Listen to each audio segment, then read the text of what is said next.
You believe you understand your body, yet you remain a stranger to the very forces that govern your health. How many times have you felt unexplained fatigue crushing your spirit, the gnawing ache in your chest that no doctor can diagnose, mysterious ailments that appear whenever you dare to pursue something meaningful? These are not coincidences, my dear sufferer, but cruel manifestations of a deeper tyranny operating within your being. Your subconscious mind, that dark sovereign you have never learned to conquer, has become the architect of your suffering, transforming every unresolved trauma, every suppressed emotion, every moment of self-betrayal into a physical prison. The modern world offers endless remedies, countless therapies, medications that promise relief but deliver only temporary numbness. You have tried meditation retreats that leave you more anxious, positive thinking that feels like lies, spiritual practices that offer beautiful concepts but no transformation. Yet still your body rebels, still your energy abandons you when you need it most. Still you wake feeling as though you carry invisible chains. This is because you fight the symptoms while feeding the source, applying bandages to wounds requiring surgical precision. What if I told you that your illness is not your enemy but your teacher, not your curse but your calling card from the depths of your own potential? What if every ache, every exhaustion, every mysterious ailment is actually your subconscious mind screaming for the kind of profound transformation that conventional healing cannot provide? The pain you feel is not the problem. It is the solution attempting to emerge, the way a butterfly must destroy the caterpillar completely before it can discover its wings. But first you must understand the terrible truth about how your own mind has become the source of your physical deterioration. You must see clearly how every moment of self-abandonment, every instance when you chose safety over truth, every time you swallowed your authentic response to life, your subconscious has been quietly translating these betrayals into the language your body speaks, the language of disease, dysfunction, and despair. Do you recognize the sensation I describe? That moment when you feel something stirring within you, something true and powerful wanting to emerge, only to watch yourself shut it down, push it back, choose the familiar hell over the unknown heaven. Your subconscious has been taking careful notes, my friend, documenting every self-imposed imitation, every fear-based decision, every moment you chose the opinions of others over your own inner knowing. If what I am saying resonates with the deepest part of your being, if you feel that familiar stirring of recognition mixed with hope and terror, then leave a comment below, and tell me about one moment when you felt your body rebel after you betrayed yourself in some way. Share this with me, because your story matters, because your experience is the beginning of your liberation, and because in naming what has been hidden, we begin the process of reclaiming what has been lost. Your comment will not only help me understand how to serve you better, but it will also serve as a declaration to your own subconscious that you are ready to stop being its victim and become its master instead. The subconscious mind operates according to laws that the conscious mind rarely comprehends. While you believe yourself to be making rational choices based on logic and circumstance, your subconscious is running ancient programs designed to keep you safe, small, and predictable. These programs were written in moments of terror, abandonment, and helplessness, usually before you had the cognitive capacity to understand what was happening to you. A child who learns that expressing anger results in rejection will develop subconscious programming that associates authentic emotional expression with survival threat. A child who discovers that their natural exuberance is too much for their depressed parent will learn to dim their light to maintain connection, and this dimming becomes an unconscious habit that follows them into adulthood. Your body, being the faithful servant of your subconscious programming, begins to manifest these internal conflicts as external symptoms: the throat that closes when you need to speak your truth, the back that breaks under the weight of responsibilities you never chose, the digestive system that rebels against the life you are trying to swallow, the immune system that attacks itself when you cannot distinguish between friend and foe in your own emotional landscape. These are not random malfunctions but precise expressions of psychological conflicts that have no other way to communicate with you. The medical establishment treats these symptoms as isolated problems to be suppressed, rather than messages to be decoded. They offer pills to silence the signals your deeper wisdom sends, procedures to cut away tissues trying to tell you something essential about how you are living. This is violence disguised as care. But I speak to you now of something far more revolutionary than symptom management or even conventional healing. I speak of the complete transmutation of your relationship with suffering itself, the alchemical transformation that converts every wound into wisdom, every trauma into treasure, every moment of breakdown into the raw material for breakthrough. This requires not the gentle self-compassion of modern therapy, but the fierce honesty of someone who refuses to live one more day as a victim of their own unconscious patterns. The first principle of this transmutation is the recognition that your illness is not happening to you but through you. You are not the helpless recipient of mysterious forces beyond your control, but the unconscious creator of experiences designed to wake you up to the parts of yourself you have been afraid to face. Every symptom is a teacher, every relapse a reminder, every moment of pain a doorway into the deeper understanding that could set you free if you had the courage to walk through it instead of trying to close it. Consider the phenomenon that modern psychology calls psychosomatic illness, but which I prefer to call the revolt of the authentic self. When you live in constant betrayal of your true nature, when you spend your days performing a version of yourself that feels safe but empty, your body eventually refuses to participate in the charade. It begins to break down, to malfunction, to create crises that force you to stop and pay attention to what you have been avoiding. The woman who develops chronic fatigue after years of saying yes when she means no suffers not from an autoimmune disorder, but from an authenticity disorder. Her body exhausts itself maintaining a life her soul has abandoned. The man experiencing gut issues after accepting a promotion he never wanted deals with the physical manifestation of trying to digest a life that sickens him to contemplate. Your subconscious mind, lacking the sophisticated deception capabilities of consciousness, can only express itself in the crude language of sensation and symptom. When you ignore its whispers, it speaks louder. When you medicate its voice, it finds another way to reach you. When you try to think your way out of what you felt your way into, it responds with the kind of physical breakdown that cannot be intellectualized away. But here, precisely here, in this moment of recognizing your own creative power in generating your suffering, lies the seed of your liberation. If you are powerful enough to create illness through unconscious self-betrayal, you are certainly powerful enough to create health through conscious self-mastery. The same creative force that has been working against you can begin working for you, but only when you stop seeing yourself as its victim and start relating to yourself as its director. This requires what I call the great turning, the moment when you stop asking why life is happening to you and start asking how you are happening to life. It requires the development of what I term philosophical immune system, the capacity to metabolize difficult experiences without being poisoned by them, to extract wisdom from wounds without being defined by them. The process begins with what I call symptom archaeology, the careful excavation of the emotional and psychological material that has crystallized into physical form. When your back aches, instead of reaching immediately for relief, you ask what burden you are carrying that does not belong to you. When your head pounds, you inquire what thoughts you are thinking that feel like violence against your own consciousness. When your heart races without apparent cause, you investigate what fear you are running from that is actually running toward you with a gift you refuse to receive. This is not about blame or self-judgment, but about reclaiming your power from the unconscious forces that have been wielding it in your behalf. It is about developing the kind of intimate relationship with your own inner processes that allows you to intervene at the level of creation rather than constantly reacting at the level of manifestation. The second principle involves what I call the practice of conscious suffering, which is entirely different from the unconscious suffering you have been enduring. Unconscious suffering is repetitive, meaningless, and reinforces the very patterns that created it. Conscious suffering is purposeful, transformative, and burns away the psychological material that no longer serves your evolution. When you suffer consciously, you suffer completely, allowing the experience to move through you without resistance, extracting every lesson, integrating every insight, and emerging from the process more refined than when you entered it.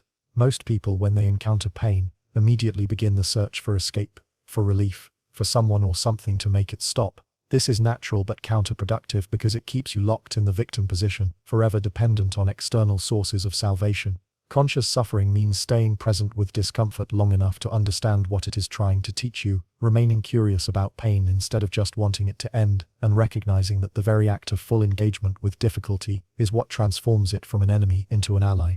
This does not mean becoming masochistic or seeking out unnecessary pain, but rather developing the capacity to meet unavoidable pain with the kind of presence that allows it to fulfill its function in your development. When you can remain conscious in the midst of physical discomfort, emotional turbulence, or existential uncertainty, something magical begins to happen. The pain begins to reveal its hidden structure, its secret purpose, its role in the larger symphony of your becoming. But let me pause here for a moment to address you directly, because I sense that what I am sharing may be stirring something in you, something that recognizes the truth of these words even as your habitual patterns resist them. I want to know if you are truly ready to hear what I am offering you, if you are prepared to abandon the comfortable position of victim in exchange for the demanding role of creator. In the comments below, I want you to share with me one specific way your body has been trying to get your attention lately. What symptom, what discomfort, what mysterious ailment keeps showing up despite your best efforts to make it disappear? And more importantly, what authentic part of yourself might you have been betraying that could be connected to this physical rebellion?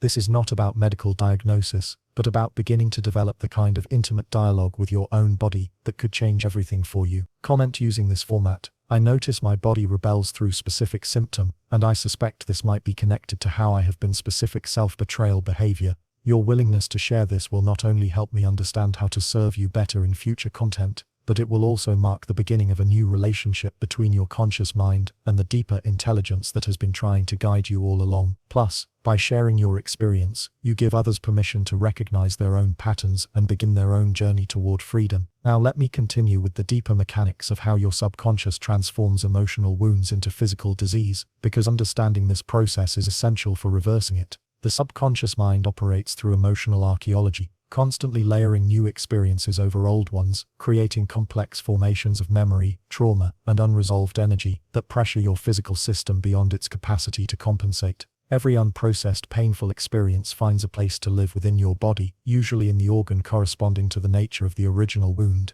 Betrayal and abandonment typically settle in the heart and circulatory system, manifesting as heart disease or circulation problems. Terror and helplessness crystallize in the adrenal and nervous systems, creating chronic anxiety and autoimmune conditions. Shame often manifests in skin conditions and digestive disorders. Unexpressed rage settles in the liver, muscles and joints, creating inflammation and rigidity. But perhaps most insidious of all is the way that self-betrayal manifests in the immune system. When you consistently choose safety over authenticity, when you regularly abandon your own truth for the comfort of others, when you make a habit of saying yes when you mean no, and no when you mean yes, your immune system begins to mirror this confusion. It loses the ability to distinguish between self and not self, between threat and safety, between what belongs and what needs to be eliminated. This is why so many people who struggle with autoimmune conditions also struggle with boundaries, with saying no, with knowing where they end, and others begin. Their bodies are manifesting the same confusion that exists in their emotional and psychological lives. The cure for such conditions is not more immune suppressants, but more self-assertion, not more medication, but more authentic living. Modern medicine, trapped in its mechanistic worldview, treats these manifestations as random malfunctions to be corrected through external intervention, rather than as intelligent communications from a deeper wisdom that is trying to guide you toward wholeness. But what if your illness is not your enemy, but your greatest teacher, not your curse but your curriculum? Not your limitation, but your invitation to a more authentic way of living. The third principle of this alchemical approach to healing involves what I call the transmutation of victim consciousness into creator consciousness. As long as you see yourself as the helpless recipient of mysterious forces beyond your control, you remain trapped in the very mindset that created your suffering in the first place. But when you begin to recognize your own creative power in generating your experience, when you start to see your symptoms as your own unconscious creations, rather than external impositions, everything changes. This shift requires what I call taking responsibility without taking blame. Responsibility means recognizing your creative power and your capacity to influence your experience.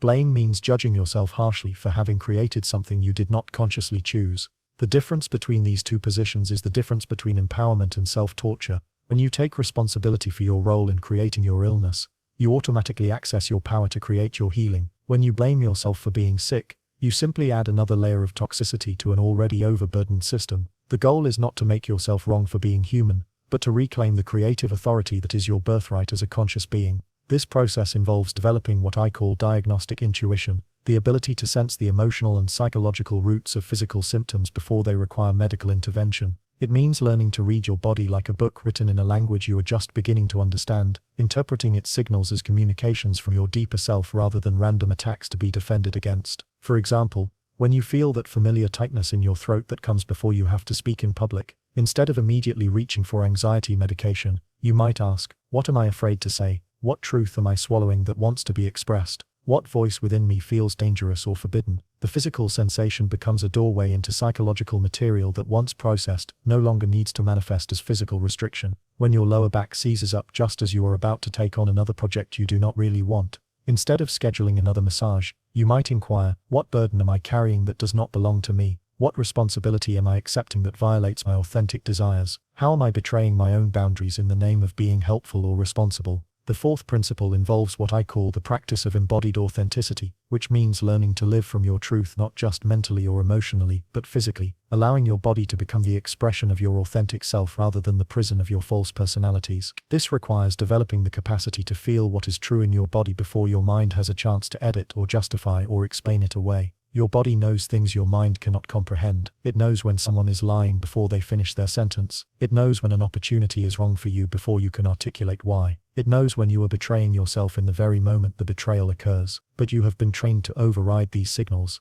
to trust your thinking over your feeling, to prioritize what seems reasonable over what feels authentic. The practice of embodied authenticity means developing the courage to trust your body's intelligence, even when it conflicts with your mental preferences, even when it inconveniences your plans, even when it challenges your self-image or threatens your security. It means learning to feel your way through life rather than thinking your way through it, allowing your physical sensations to guide your choices rather than forcing your body to conform to decisions made purely in your head. This is not about becoming impulsive or irresponsible, but about integrating the wisdom of your body with the intelligence of your mind in service of decisions that honor your wholeness rather than fragmenting it. When your entire being is aligned behind a choice, when your body, emotions, mind and spirit all resonate with the same frequency, illness becomes not only unnecessary but impossible. The fifth and perhaps most crucial principle involves what I call the alchemy of radical self-acceptance, which is not the passive tolerance of your limitations, but the active embrace of your totality, including the parts of yourself you have been trying to heal, fix or eliminate.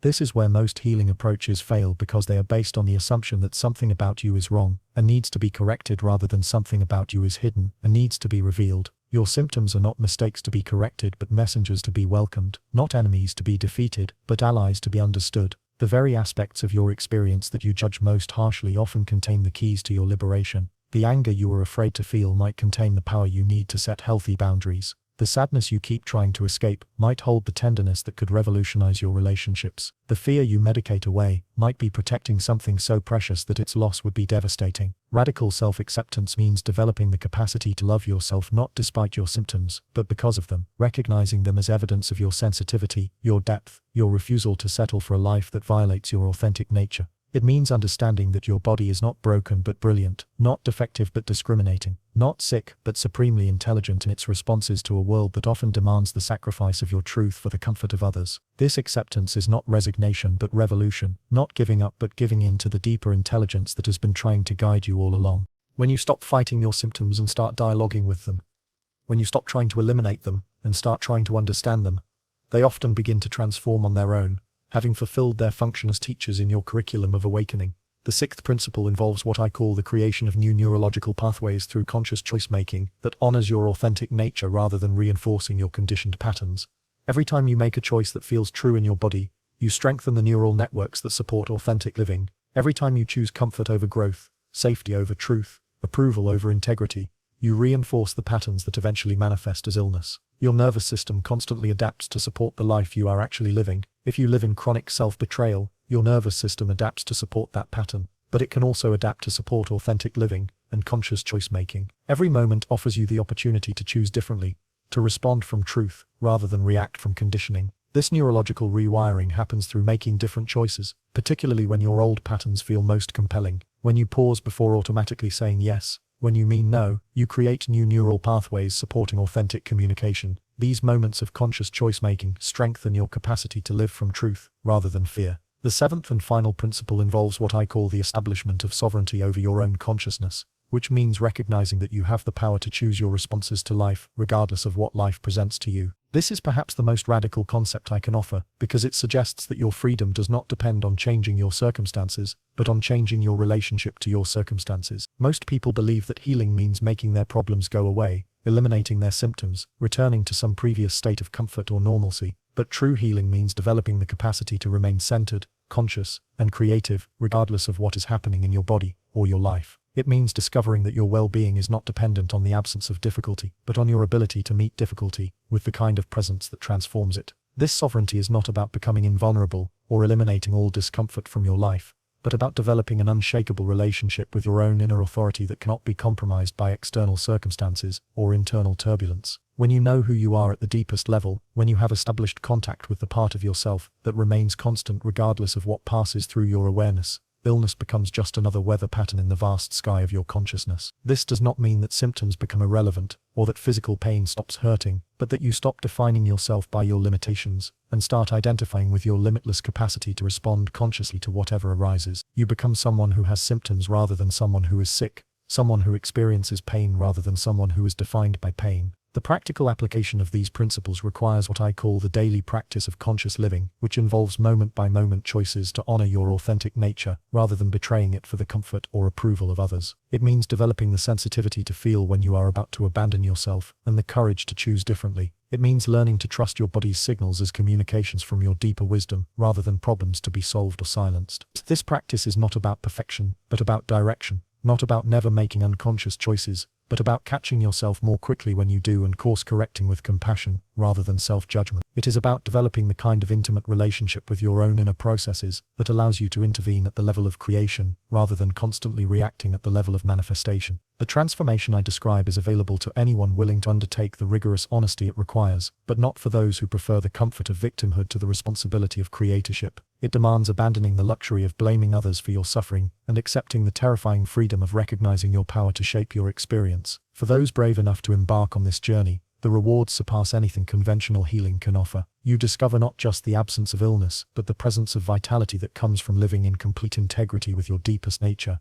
You experience not just symptom elimination, but the emergence of capacities you never knew you possessed. If you have stayed with me this far, if something in these words has awakened recognition in your body, a stirring in your spirit, then you are ready to begin this work in earnest. You are ready to stop being the victim of your unconscious patterns and start being the conscious creator of your own healing. The journey I describe need not be taken alone. In this community, we support each other not in maintaining our illnesses, but in discovering the authentic life that makes illness unnecessary. Subscribe to this channel if you are ready to receive content that challenges you to grow rather than confirming you in your limitations. Give this video a like, if it has sparked something that feels like remembering rather than learning, like coming home to yourself. Your liberation is not just your gift to yourself, but to all those who will be inspired by your courage to live authentically. The world needs you well, not just for your own sake, but because your wellness gives others permission to discover their own path to freedom. Your healing is your revolution, your wellness, your rebellion, your authenticity, your gift to a world that desperately needs examples of what it looks like to be fully human and fully alive.